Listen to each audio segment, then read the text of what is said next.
Hey there, Fortnite fans. Today we're taking a look at Doctor Slone. And as a real quick disclaimer, this figure is not available in retail stores, and I don't know if it will be. This is the solo version. And real quick, I'll pop up here on the left and the right, the front and the back of the package so you can see what it looks like. But I picked this up from overseas. Now, while that information might disappoint some of you, the good news is this figure is scheduled to be released in a Chapter 2 10-pack, coming at some point in the future. With all that said, let's get in and look at this figure because that's what the video is all about. So, here we have Doctor Slone. This is the battle suit with shade style, and I find it kind of funny because every time I see this style, with the sunglasses in-game or not, if you want to see what the in-game version of it looks like, I'll pop it over here on the left side of the screen. But I always think she looks like a cop, and it's those sunglasses. It's just, she looks very law enforcement, if you will. And it's kind of cool.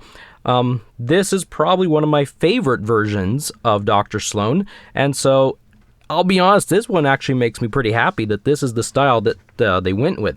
It's a little bit more tactical, a little bit more aggressive, just, I don't know, less academic. And I do like academics, don't get me wrong, but it looks a little, I like it. I like this one a lot. She comes with her harvesting tool. This is the IO Eradicator. Let's get a little bit closer look at this thing. And all of this is part of the IO Inquest set. So yeah, this is the Eradicator. Now, one little problem I have, we can get this close here, is the size of the harvesting tool. This is a pretty big handle here. And the hands, let's get them in a way you can see them. This is what the hand looks like. I don't know about long-term use, but here is what the hand looks like at rest, like when you first pull it out. After the harvesting tool has been in the hand for a while, this is what it looks like. I'm not sure how close I can get these together. Let's kind of do this.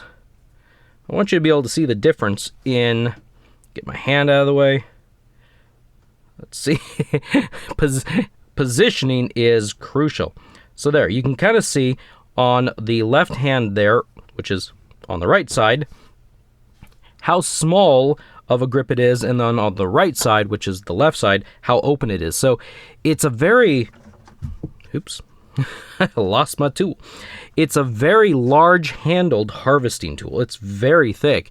If it could have been slimmed down just a little bit, front to back, sideways thickness, it would have been a whole lot better, I think. So let's actually take a peek here at this figure. The articulation, I like it overall, but there's a few small things. So anyway, I do like the look of this figure. I think it looks very clean. You've got this piece over here on her left hip that is molded in. It is not removable. It's another one of those non-removable items, which is a little disappointing. It's fun when there's little secret accessories on the figure that could be removed, even though they're not removable in-game. But her head rotates all the way around, and the head feels, or the hair, I should say, feels nice. It's like, it's not soft, but it's definitely, it feels squeezable compared to the rest of the figure. It's a fun hair. I like this hair. If you want her to look down, she can look down. Looking up, she goes about that far. She's got the standard swivel. If you want her to, let's lean forward. About like that, and lean back. There is a little bit of movement there. The arms rotate all the way around and hinge at the shoulder.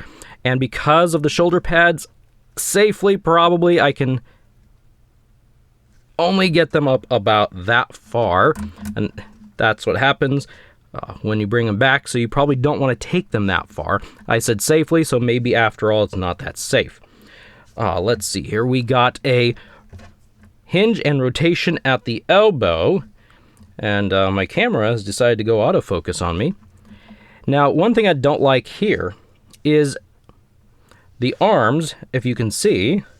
Let me get them in. There you go. Now you can see the arms. Now you can see better.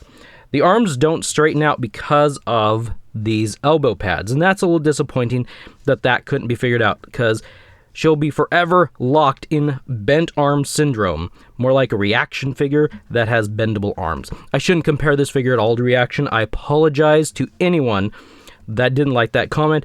I take it back. That was a horrible thing. This figure has so much more articulation than a reaction figure. then a rotation and a hinge at the wrist, which is nice. The waist does not rotate. This is locked in, this, I think. Oh, well, no. Oh, it is rotating. It was just difficult earlier when I tried it. So it's difficult, but you can rotate that waist just a little bit for a little bit more of a dynamic pose. If you want her to do the splits because of the things on her hips there, that's about as far as she can go. If you want her to sit, well, you're going to have to take a leg off, apparently. It's the first time that leg has ever popped off. But she turns out to be more like an 80s Star Wars figure when you have her sit, just because of some of the stuff. Legs spread out just a little bit more, like so. There is a rotation at the thigh, and again, with the accessories on the sides, they can only go back so far before they hit, so they don't have a full range of rotation. It's not like we have full range of rotation with our hips and our thighs. Anyway, double pin at the knee, so that looks really good, and a hinge and a rotation. Or is this a hinge and a pivot? I guess this is more of a hinge and a pivot at the ankle. And how far back will she go? Well, she looks like she's falling backwards there. And forward, probably, yeah, about that far. So it's a pretty good range. If you want to get some more dynamic type posing or something like a running pose, let's see, something like that. You know, she looks like she's running or gunning, or I don't know, something to that effect. So anyway, that's her articulation and a few little things that I have noticed about said articulation. It's disappointing when you get such a nice figure and it looks good and you expect the range to be there, and then it's like there's one little thing, like these elbow pads, that hinder that range. And so I think if you like this character, this is going to be a nice little figure. Let's get the Eradicator, the IO Eradicator. One thing to point out here, let's come in close. So one thing I've learned about some of the more recent figures, Fortnite figures from Jazwares, is the thumb you need to be careful about. When putting in these thicker harvesting tools, if it's more like the at rest, the original thumb here, these thumbs can bend back and really get mangled and messed up, and you got to be really careful with them. So when you're putting the harvesting tools, and I don't know if you, depends on if you get this figure or not, but when you're putting harvesting tools in the hands, just be careful. There we go. Because I've messed up several thumbs because it's just soft enough plastic, or is it rubber? Soft enough that it bends the thumbs back and like it twists it around like you could twist your, you know, I can't do that myself. I'm not that flexible. But you kind of, I hope you understand what I'm getting at. Just be careful when tucking the weapons, the accessories, the harvesting tools in their hands. You don't want to screw up the thumb. But anyway, this is Doctor Slone, figure number 188, as part of the Jazwares Fortnite action figure line. If you're able to find this figure somewhere, I hope you can get it. And I hope the solo version releases somewhere, maybe in a year or two, Ross stores or DD's stores, the discount stores, maybe even Burlington. I don't know, any other discount stores, throw them in the comments below. Maybe they'll get like a shipment of a lot of these solo figures that we haven't seen. That would be really cool because, I mean, these things are being made. I hope everyone has an opportunity to get them. As much as I like these figures myself, I don't want to be the only one. I don't want to be the only one enjoying this line. I want everyone out there to enjoy it too because I enjoy this line. I don't have a stake in this line. I just enjoy this line and I want to keep going. The longer it goes, the longer I get to enjoy it. It's very selfish, so I want you to enjoy it too, so we all can enjoy it together. Thank you for stopping by and watching. I will see you in the next video.